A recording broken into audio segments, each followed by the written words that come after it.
میگم شما زوج زیبا چجوری بچه دار شدن کشف کردین؟ آره من یه بار به این خانم گفتم گو نخوره و ناراحت شد. یه بار این کهکشانا رو بر نزدی بابا، کهکشانی که ما توشیم خیلی شیریه. شما جا این بحث آدم و هوا خیلی بالا گرفته، دارن دعوا میکنن. میگم حضرت آدم اولین بار که میخواستی شیر رو از گاو بدوشی دنبال چی میگشتی؟ زیگی اینقدر چرت و پرت نگو، میکروب بزغاله میخورم تا. حضرت آدم بگو ببینم. شماوندا خب هوا رو با ناف آفریدی اوکی، ولی چرا به حضرت آدم ناف دادی؟ اون که نمیخواد بچه دار شه. زیگیو گم شو برو بیرون. باشه ببخشید. هوا بگو ببینم، از اینکه سیب خوردی و طمع ورد داشت پشیمونی؟ بله شماوندا خیلی پشیمونم. احسنت. شماوندا منظورش اینه که پشیمونی که به جای سیب یه آناناسی انبه چیزی نخورد که اخراج شه. چی؟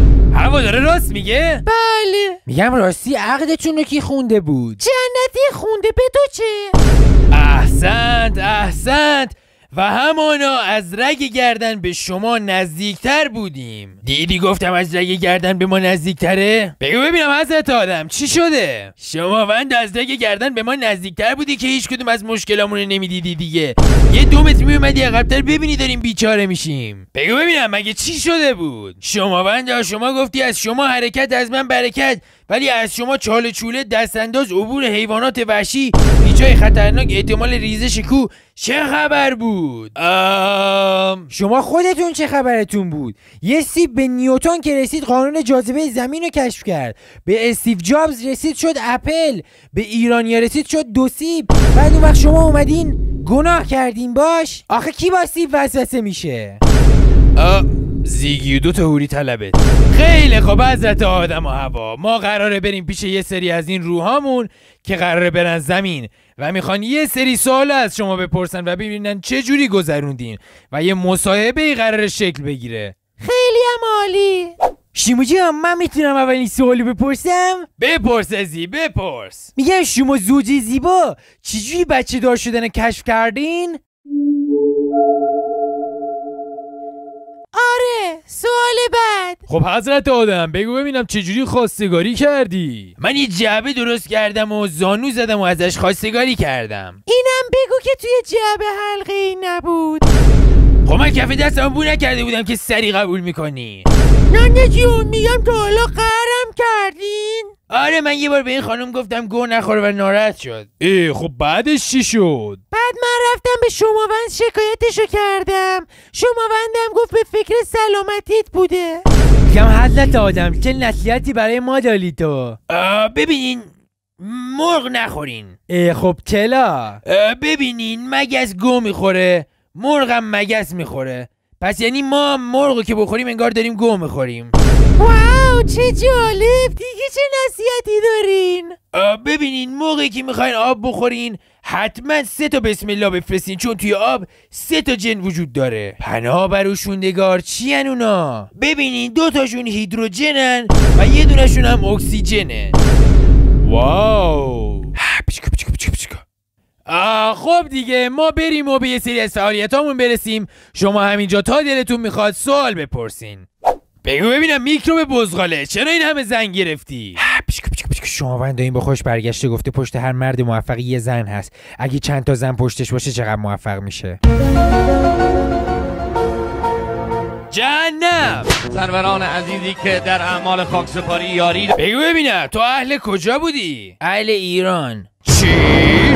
بگو ببینم چرا شما فارسی حرف میزنین، عربی دعا میکنین، انگلیسی نسخه مینویسین ولی به هیچ شکلی عمل نمیکنین؟ جهنم. بگو ببینم ازی که جون تو رو نگرفت تو چجوری مردی؟ شماوندا من یه شب آرزو کردم، فردا شبش داداشای آرزو اومدن بالا سرم.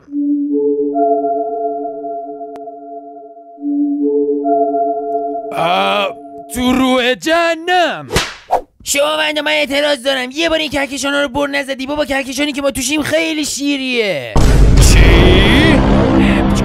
شماوندا منظورش کهکشانش راه شیریه. ببین خوشگل ماچ کردنی یه چکش بیشتر نیستی ها. خب شماوندا من توی همین GTA هم که بازی میکردم جز قشر ضعیف جامعه بودم، هی با تاکسی مسافر کشی میکردم. احسنت تو به بهشت. شما بنده این صداش مناسب سنش نیست، سنش مناسب قیافش نیست، قیافش هم مناسب افکارش نیست، افکارش هم مناسب بهش نیست. مگه چی کار کرده؟ شما بنده یه سنگ قبر رو فروخته 5 میلیون. چی؟ بگو ببینم تقلب ساله شب اول قبل پشتش بود انقدر گرون فروختی؟ جهنم. سروران عزیزی که در اعمال خاکسپاری شما بنده میگم اگه مینا اسم دخترونه است، رومینا نباید پسرونه باشه؟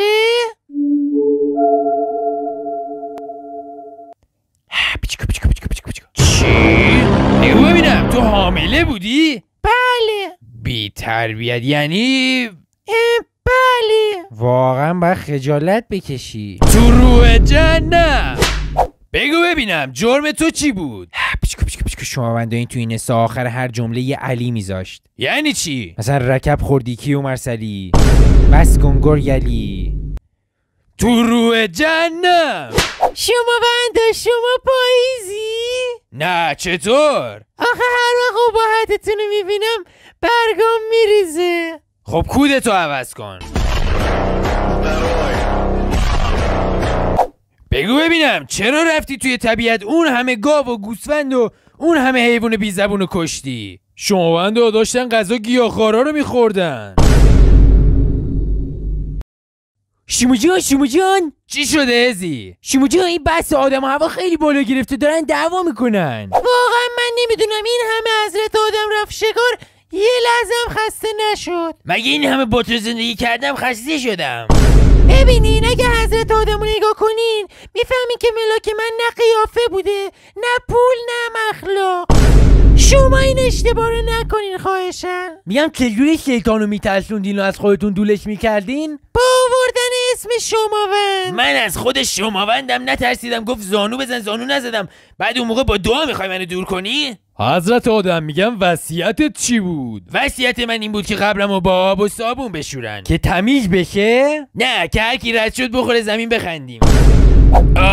زیگی و پاشو باید هر چه زودتر بریم. شماوند و قبلش این چند نفرم بفرستیم جهنم، یعنی محاکمهشون کنیم. باشه. شماوند این آقا وکیل بوده میخواسته همه رو به جون هم بندازه که از طریقشون یه پولی دراره. جهنم. شماوند ایشون دکتر بوده و دعا میکرده همه مریض شن. چی؟ جهنم. شماوند ایشون مکانیک بوده و میخواسته که همه ماشیناشون خراب شه. چی؟ جهنم. شماوند ایشون دزد بوده. چی؟ جهنم.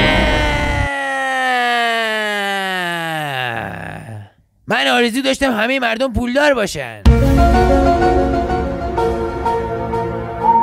بهشت.